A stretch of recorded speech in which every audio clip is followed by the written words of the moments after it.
amazina yawe, aho utuye, filime umaze gukinamo, tubwire izasohotse n'izitarasohotse, niba nta n'imwe uranakina nta kibazo. Wagiye kuri wa mukobwa w'iki? Murakoze, nitwa Cyizere Sandrine, ni Nyamirambo. Filime nakinyemo zirenga mu 5, hari izasohotse, hari n'izindi zitarasohoka. Tubwira amazina y'izasohotse tujye tunabareba ariko tubaye views. Rwose tukimwenga kureba ibintu bya bagenzi banyu mwebwe ibyanyu tuzareba. Murabaza ngo munyereke mbirebe mukanga kubintu. Izasohotse zica kuri Fisi Nyamunini TV. Nyamunini? Wa mugabo n'umugabo tu. Yitwa gutyo ku Fisi Nyamunini TV. Yego. Yitwa gutyo. Hari yitwa Ngazuru, muganga w'indaya, gutera inda n'izindi. Izindi zica kuri Junior TV show. Zimeze ni nka Rudukomedi. Indi nayo irasohoka mu kanya saa 8. Yitwa Bera yaca kuri Teteri Production. Bera nigeze kuyumva. Ariko reka mbabwire mbere yuko dusohoka reba kuntu tungana 1 2 3 4 5 6 7 abantu nka 15 mwese mufite smartphone. Buri muntu ubabwira ibintu bye mu bisubscribing. Hari igihe ushobora kuzajyaho wenda wumva atari byiza ukabikunda. Ntabwo wamenya ko nibyo ureba n'ubundi amayinite yawe ni yandi ntagenda kugira ngo atazajya nabiko wenda njye munyihurire. Njye ntujye gusubscribing. Ariko mwebwe mutangire mufashanye. Icyo nicyo kibuze kuba umukoro wa mbere. Muri iyi industry turimo ntabwo ushobora kugenda wenyine ngo bikunde. Ntabwo byakunda. Kandi umuntu agize Imana akabona views. Nubundi aya mayinite rega turayakoresha karangi. None se utinze ntibazitwara bando. None se bazitwaye udateje imbere mugenzi wawe. Ubwo ndashaka ko kimwe mu byo turi bukure hano twese dutangira gusunikana. Murabyumva? Njye ni munsunika ariko njye ndashaka kubasunika. Cyangwa nayo ni mushaka munsunika. Uzi ibitugu byanyu byiciro sinajye mu giti mu bushorishoro.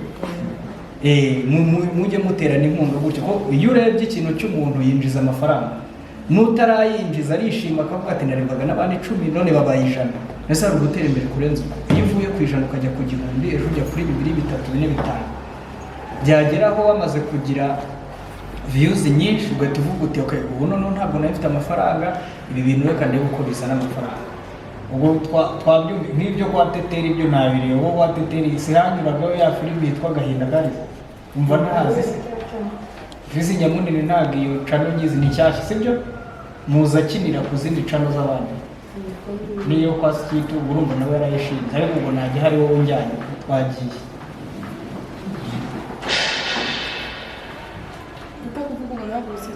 byaba ari byiza.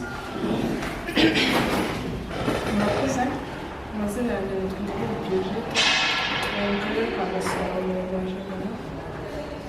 Filime nakinyemo zasohotse zigera nko muri 5.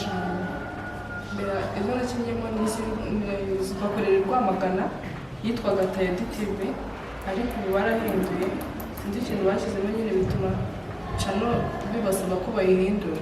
Ngo ni Tayodi TV. Tayodi? Kwa muka perezida? Yego sentare yitwa Rwamagana. Nanyuze kwa muka perezida kubera ariho nanzi bakora filime. Nakingiye muri biti nimba y'ikinyuma, inturo y'umujinya, isi yanjye, iby'isi n'amabanga, n'indi yo kuri Ngwanure TV kwa Monique i Nyamirambo, icyo dupfa n'ikintu icyo dupfa. Niyo ukunda cyane, ni yanagize views nyinshi. Iyo wakinnye mukavuga uti ndabahamije tu. Yarakinnye mukavuga ngo ndabahamije. Zari zifite views kuri iyo channel ya mbere ariko ku ya kabiri urumva zaragiye. Ariko yitwaga iby'isi n'amabanga yari seri. Wowe ntitwamenye nuko tugushyigikira. Aho muzaca no kuri Ngwanure TV. Ngwanure ndayizi. Ego. Wewe basi nguhanure ndayizi ya Monique. Ego. Ngwanure kandi kantu twakoze ntabwo kameze nk'agaprank kuri channel bita Legacy TV. Ego dukuraho n'aka interview gatoya. Ndakeka n'ibyo. Ese prank yari yavuga ni ukubeshya. ukajijisha abantu ngo ugiye kurira utagiye kurira oya nko gukora akantu wenda urugero ukatinga bigaragara ko njye n'uyu nguyu turi kurwana dufite inzu iriri ari ukubeshya se yego ni ukubeshya cyangwa ni ukubeshya ariko urakoze cyane murakoze kwiyo mutuzo yitwa Twagirimana Eric iwacu ni mu Gicumbi ariko ndi kuba muri Gasabo Jean filime nakinyemo ni iyo mbimenya inyura kuri channel yitwa Imena TV Imena TV aya andi makomedi nagiye nkina anyura kuri No Stress TV na Happy Comedy Magazine.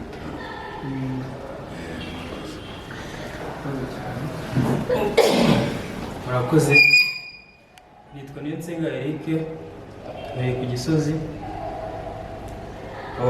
kazi nkora ni umushoferi wa moto n'imodoka ndavanga urakura abanza ugatwara kimwe cyagiye ukaza gutora filime nakinnyeho hari iyitwa Jack Story iraca kuri Flash TV ndayizi hari indi bita Rukirigitambavu iyindi nyine nagaragaye kuri channel yo kwa Manike nyine Rwanda TV kandi nakinnyeho gatoya n'ibyo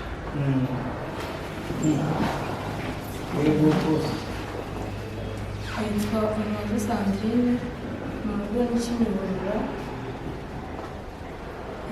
nabashije kugaragara no mu short movies tugenda dukora kwa Manike kuri Rwanda TV ibindi nakinnyemo ni nyuma y'ibihe ntabwo irasohoka ahandi nakinnyemo akantu gato cyane muri Natasha Series hajya uwo hariya wakinnye ukora iki nawe wararwaye cyangwa wararize wararize biraririka se cyangwa niba utubeshya ngo yivuge umuntu arekurira kandi atari Because uzi nanjye bantanditse abasabine bagiye filime yitwa Heburayo yitwa Heburayo Heburayo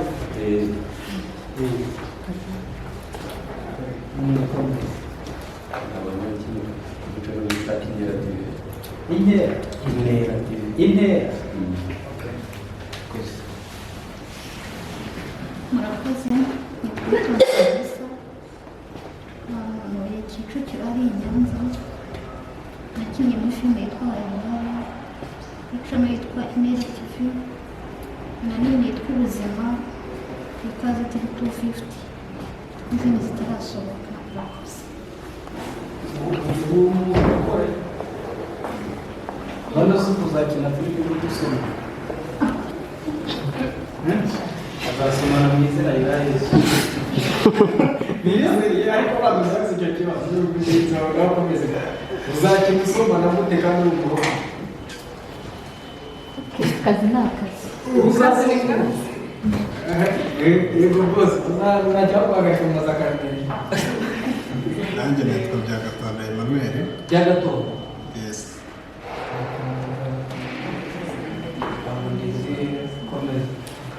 ahantu uri ku Iremero mu murenge wa Kigarama mu karere ka Kicukiro nanjye nagaragaye muri filime nk'eshanu hari iyitwa Isomo ry'Ubuzima ica kuri The Choice Talent hakaba iyitwa Umuragwa iyo ntabwo yari yasohoka hari n'izindi zica ku Batoni TV ndetse arashoboye kugaragaramo nanjye ariko hari n'amakomedi hari n'ibindi nayo ica kuri The Choice Talent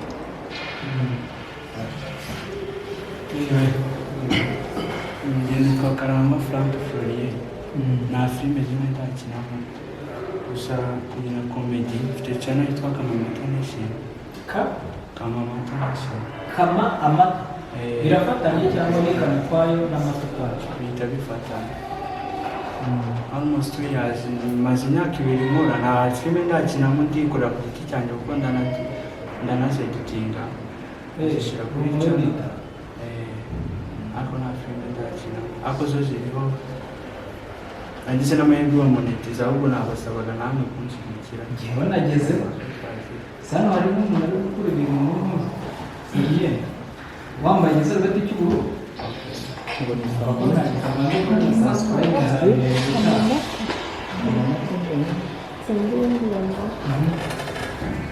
murakoze nitwa Mama Pascaline zavuze nazibahaye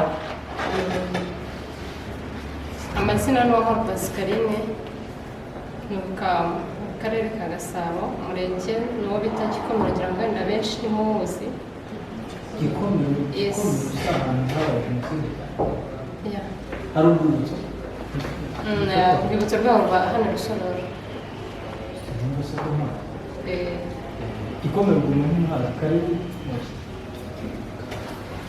ibyo ikintu nagiye nkora guhera ndi umwana mutoya wenda nubwo wenda nakumvise mu mafilimi nakunze gukina amakinamico cyane nkahimbira abana nkanabatoza nkanabandikira nagiye negukana ibihembo byinshi mu mirenge itandukanye twumva hano kuri yerekana aho nakuye igihembo twaje mu marushanwa niho wize ntabwo ariho neza wahagiye hitwa imbere nagiyeyo ngiye mu marushanwa nyine mugiye muri competition y'amakinamico twahuye turi nk'ibigo bigera muri 6 igihe ikintu nakoze ni icyo ngicyo ikindi nkora mentorship cyangwa se umufashamyumvire mu bana b'abakobwa umushinga wa AAA Dreams murakoze AAA Dreams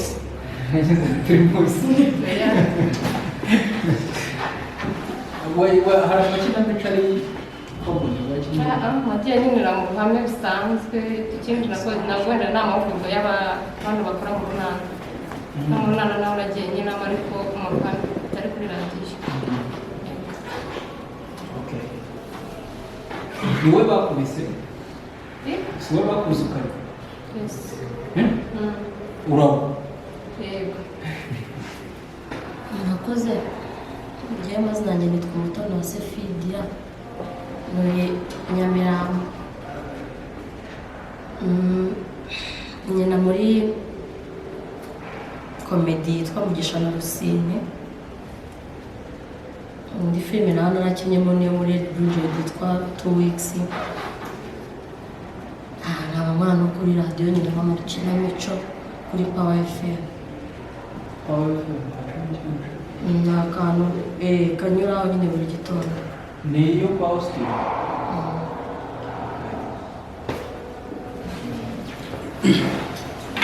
murakoze nitwa Dushimimana Isaac njye hari filime nakinnye ariko nakiniraga abandi ntacyo ngira gusa n'ubu yakinaga twafungiye n'umukinamico ntuye Kicukiro Nyanza akarere ka Kicukiro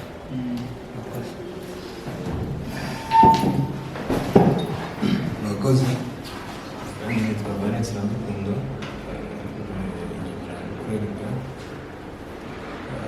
filime nakinyemo navuga iziri name harimo Natasha season 1 season 2 harimo abantu babiri banditse akaba sekirite akaba umuturanyi akaba long distance baraby'urukundo ibihe nayitarazukora n'udukomedi kuri project ubundi bwa filime bucaca ku macumu kenshi kenshi urandika story development script writing maybe no good training actually acting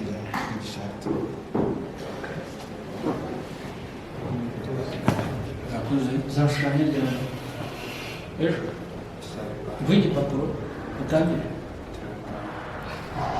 undi uzaza kugenda umpaye sampo ngewe ndebe ukuntu ngaza nakoze amazina Zaki izina nkoresha rubyiniro nitwa Twitsa zeshu uri ugira ngo muzaserera n'abadirector bakuvuga ngo ngere ijwi niyo hari ikintu kiteresa no kubwira umukinnyi uvuga cyane ariko ntabwo ndi kubwira ndimo ndagira ngo ubyitoze uzi umuntu kuva mu rugo iwabo avuga cyane yagera imbere ya kamera ukagira ngo bamunize komeza nagira ngo n'abandi nyine bagereho sinumva njyenyine. Muri filime rero indirimbo zo ni nyinshi nakozeho ariko nababwira umwe muri zo niyo gisubizo by Innocent. Yego. Iba he? Kuri platform zose. Yahisaza gukomeza. Yego. Murakoze. Tugeze kuri uriya waje mu kanwa. Niba twavugana?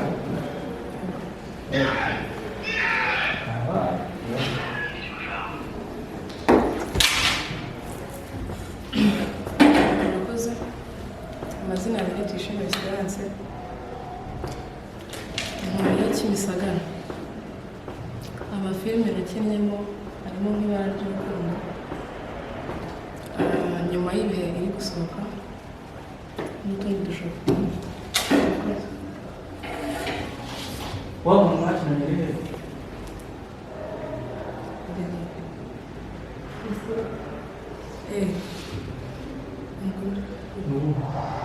Numvise abantu kuya muri groupe sinzi. Nawe undi wagusubiza.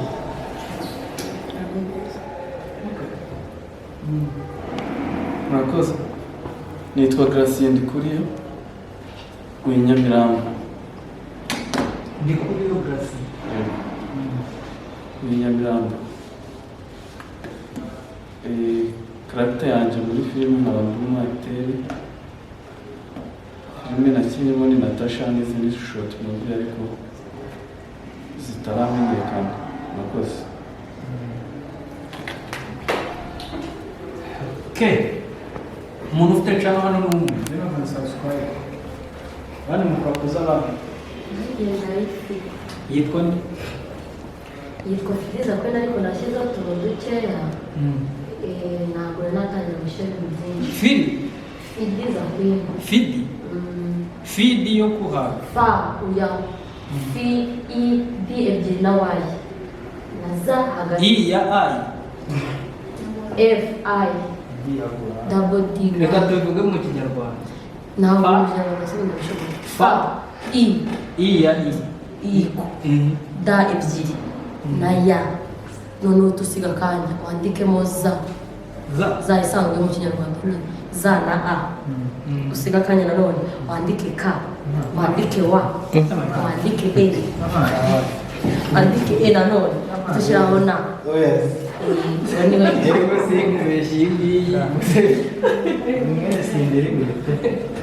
Filiza kwimize mubona ni mutoni wa Sofia nyingi. Wayihimurize. Oya inama mugiriye nuko. Nanjye ndayifite. Iyi yabo challenge. Nanjye ndayifite yitwa Epic Comedy 550. Rwose